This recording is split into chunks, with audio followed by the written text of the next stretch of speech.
warahmatullahi wabarakatuh. Perkenalkan, saya Hafifah, CGP Angkatan 9 DKI Jakarta, mengajar bidang studi kimia dari SMA Negeri 58 Jakarta. Saya ingin mengadakan pra-observasi kepada rekan sejawat saya bernama Pak Surahman MPD, mengajar bidang studi geografi. Assalamualaikum Pak Ahmad. Waalaikumsalam warahmatullahi wabarakatuh, Ibu. Apa kabar hari ini Pak? Alhamdulillah sehat. Alhamdulillah sehat. Pak Rahman, maaf mengganggu waktunya. Iya, Ibu, silakan. Saya ingin mengadakan pra-observasi di kelas Bapak.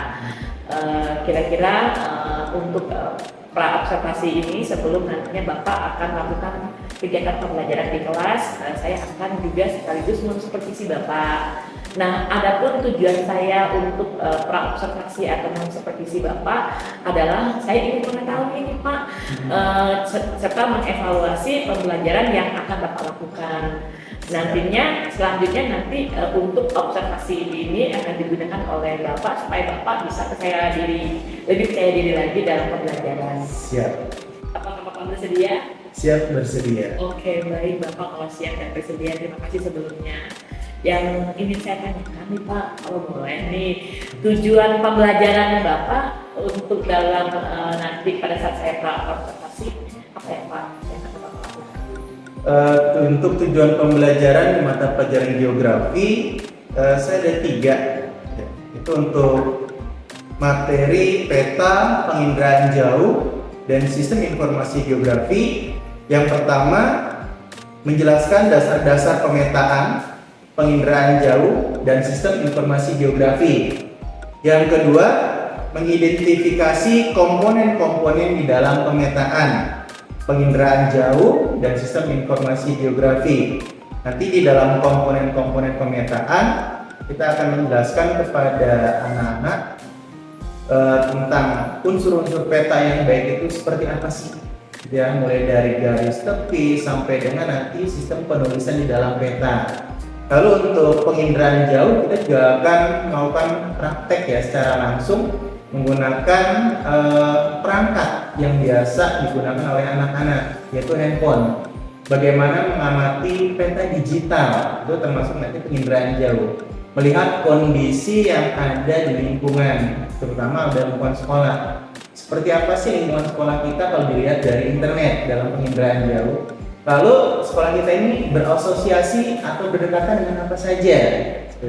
Lalu untuk sistem informasi geografi, nanti kita akan mempelajari tentang perangkat keras, perangkat lunak, dan juga penggunanya.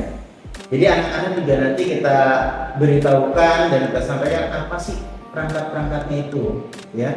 Lalu yang ketiga, tujuan yang ketiga adalah menguraikan pemanfaatannya.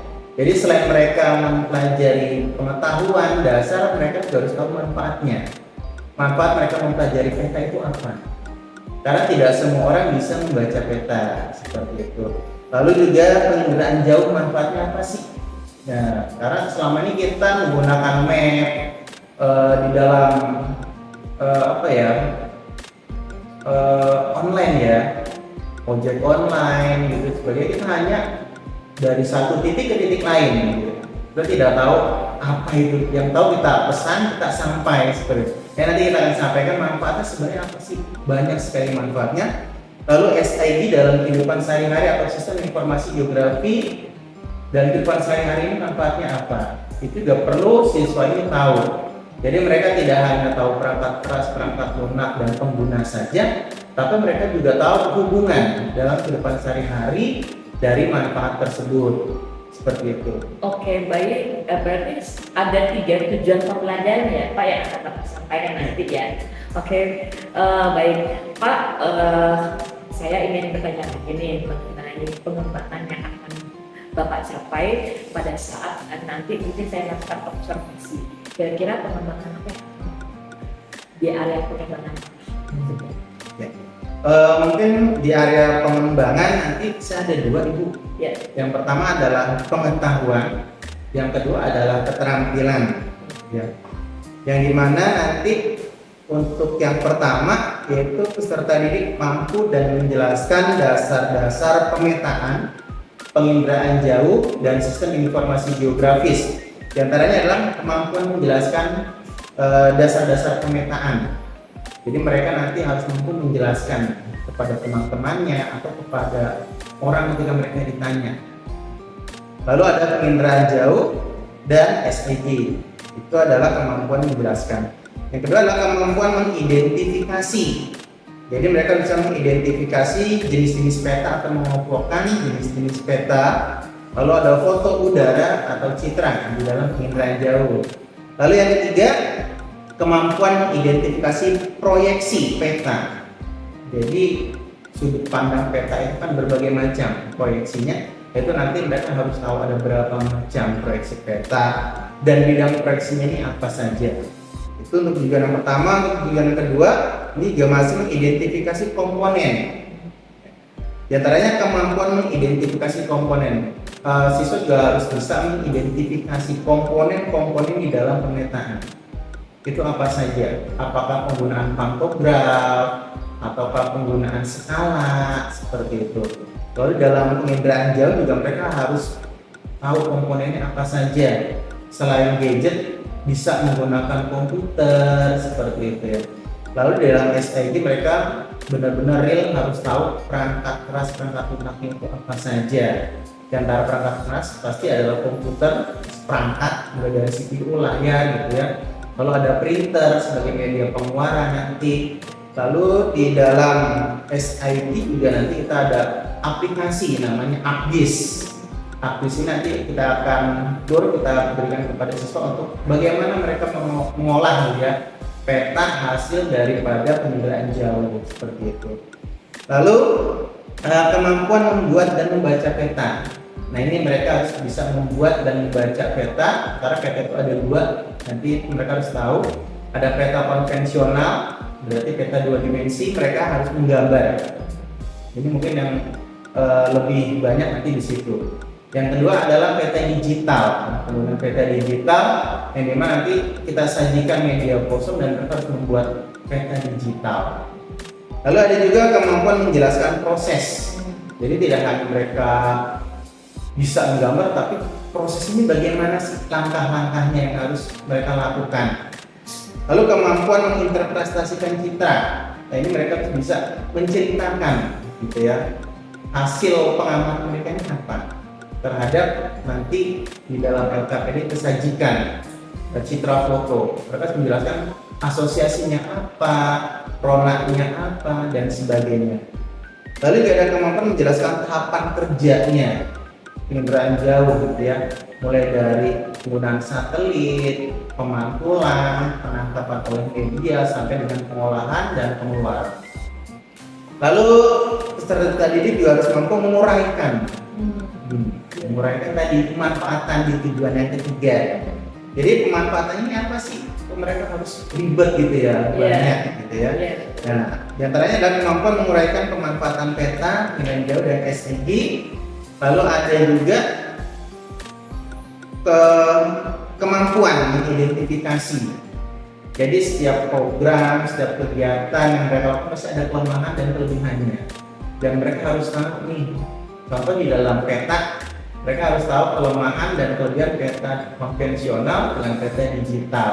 Seperti itu. Oke, luar biasa. Saya mendengar area pengembangan dari Pak Rahman aja sudah tertarik ini. Saya ingin masuk ke kelas Bapak untuk melihat secara langsung mensupervisi Bapak. Tapi Bapak jangan grogi, tenang aja. Saya hanya melihat saja kok ya Pak ya.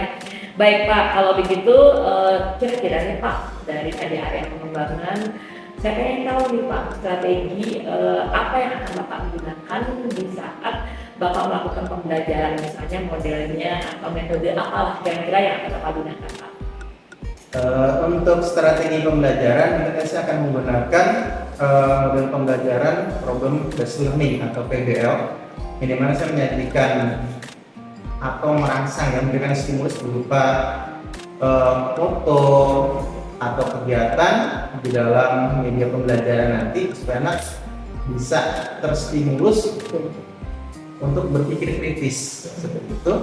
Lalu saya menerapkan pembelajaran terdiferensiasi yang diintegrasikan ya dengan sosial emosional siswa.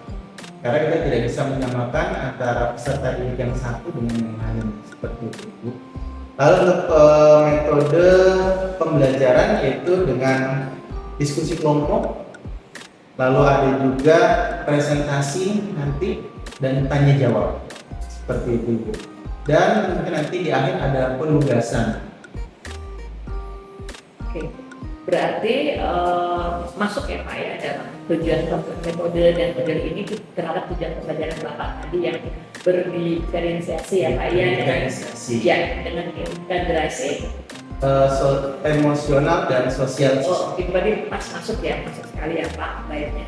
Kemudian Pak yang ingin saya tanyakan, kira-kira media apa yang Bapak gunakan ya pada saat Bapak melakukan model yang tadi sudah Bapak sebutkan, model pembelajaran dan metode yang Bapak lakukan. Medianya apa ya Pak?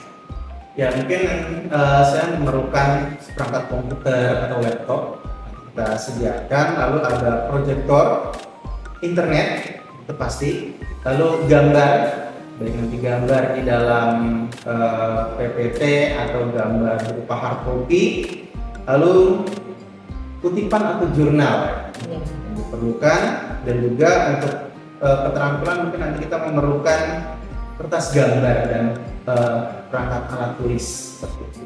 Oh, luar biasa media yang Bapak gunakan, mudah-mudahan nanti memang anak ya Pak ya. Oh ya Pak, kira-kira nih Pak, kapan saya bisa supervisi Bapak, tepatnya kapan, harinya, kemudian di kelas berapa, dan kira-kira jam berapa Bapak bisa saya supervisi? Mungkin minggu depan itu ya, di hari Kamis jam ke-4 dan ke-5 di kelas 10E. Ya, dan nanti ada pelajaran geografi di sana. Baik. Bapak antar relax aja ya pada saat saya ke sana, karena saya hanya ingin melihat atau mensupervisi Bapak pada saat Bapak melakukan pengajaran. Istilahnya saya mengobservasi Bapak. Sebelum saya akhiri percakapan ini, nanti kita akan, setelah saya observasi Bapak, nanti akan ada saya pasca observasi ya Pak.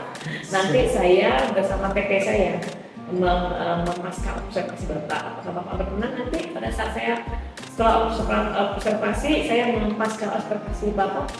Insya Allah berkenan. Oke, terima kasih Pak Rahman atas waktunya, dan kita siap ya di depan untuk saya ikut masuk ke dalam kelas Bapak, mensupervisi Bapak pada saat observasi. Demikianlah waktu dan pada saat kami melakukan wawancara untuk observasi. Terima kasih Pak Rahman sebelumnya. Sama Ibu. Waalaikumsalam warahmatullahi wabarakatuh. Ya, sampai ketemu yang minggu depan ya Bapak. Terima kasih, mudah-mudahan nanti setelah berjalan dengan lancar pada saat observasi, dan tentunya pada saat pasca observasi saya akan didampingi oleh pengajar praktek saya Bu Sri Nur Yati. Sampai ketemu di observasi dan pasca observasi. Terima kasih. Assalamualaikum warahmatullahi wabarakatuh.